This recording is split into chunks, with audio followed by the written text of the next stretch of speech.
USC, is this team good enough to make it to the college football playoffs this year? Now, last year, they were fantastic in year one under Lincoln Riley. And I was really surprised when Lincoln Riley left Oklahoma for USC. And I don't blame him for leaving. It's just that at that time, you weren't really seeing a lot of big name coaches leaving big name programs for other big name programs. But you can't blame Lincoln Riley, and the move paid off because USC had a lot of success during the 2022 college football season. Now, they came up short of making it to the college football playoffs because they lost to Utah in the Pac-12 championship. And a large reason why USC was unable to make it to the playoffs last year was due to the fact that they had no defense at all.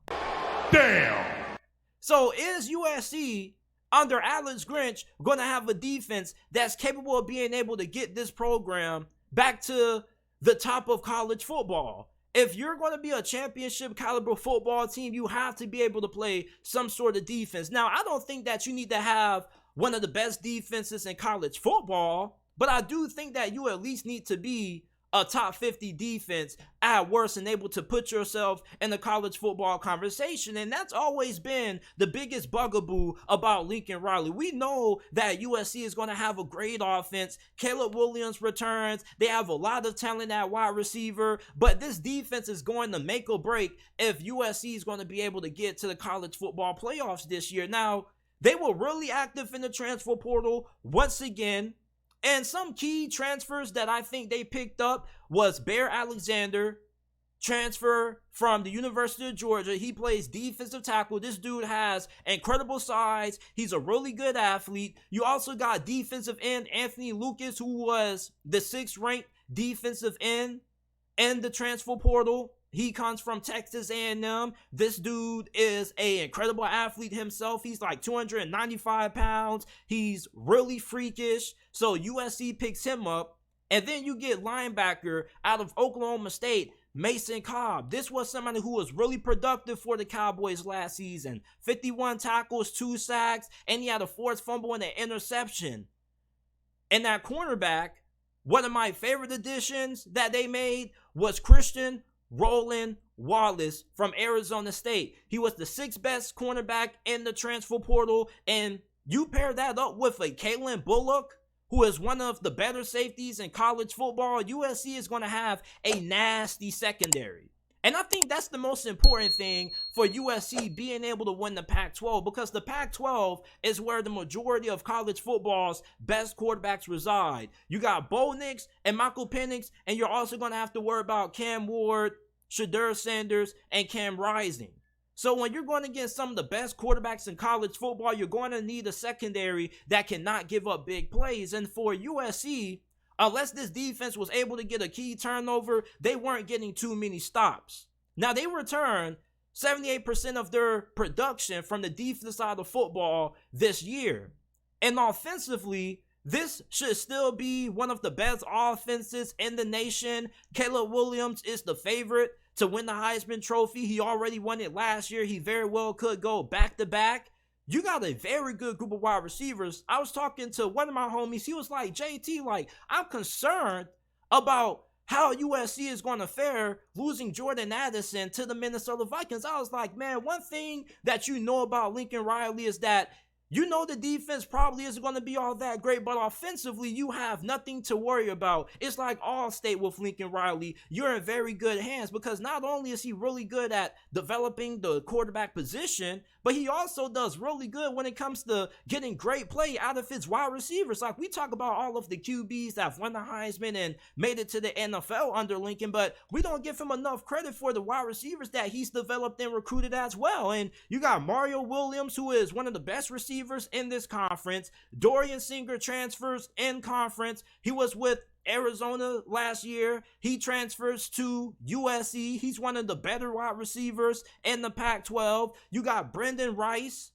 and you also got true freshman wide receiver Zachariah Branch, who was the #1 wide receiver coming out of this past recruiting cycle. And this dude has been compared to Tyreek Hill and some of the fastest wide receivers to ever come out of college football. And when you look at this guy's speed, it's just way too much for him not to be on the field this year. Like, I don't care if he's not the most polished route runner or whatever. Like, if you have a guy who has this kind of speed that Zachariah Branch has, you're going to find a way, if you have a Lincoln Riley at head coach, to get this man involved in the offense. He's somebody who could end up being on your true freshman All-American team this year.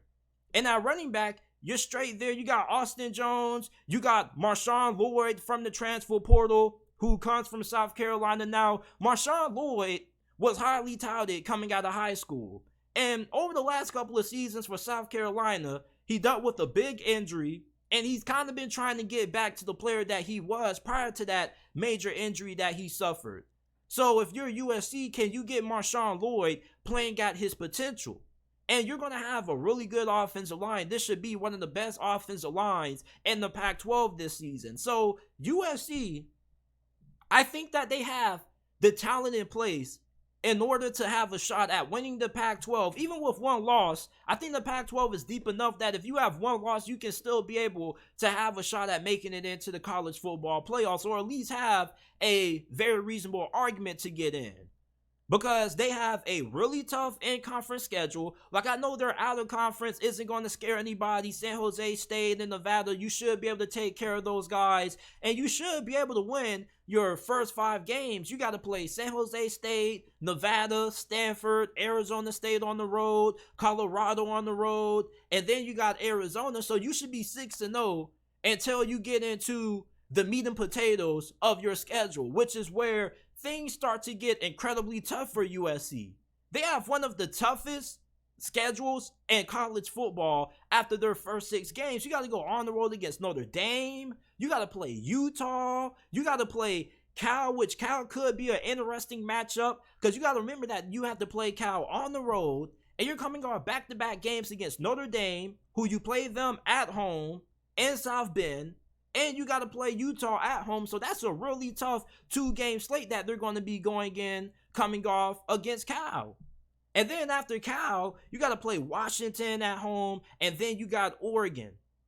So that is going to be a really tough slate that they're going to have after they potentially start 6-0.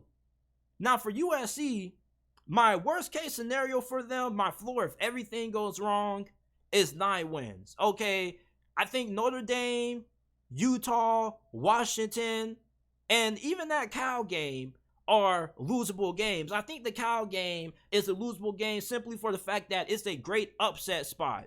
You're coming off back-to-back games against Notre Dame and Utah. You're a little bit beat up because Utah is the most physical team in the Pac-12. So you're going to go into that Cal game with a pretty slim chance of being able to be upset. I'm not saying that they're guaranteed to lose that game, but that is a game that could end up being an upset. And you got to remember that the Pac-12 is a conference that normally has a lot of their upsets taking place around this portion of the season.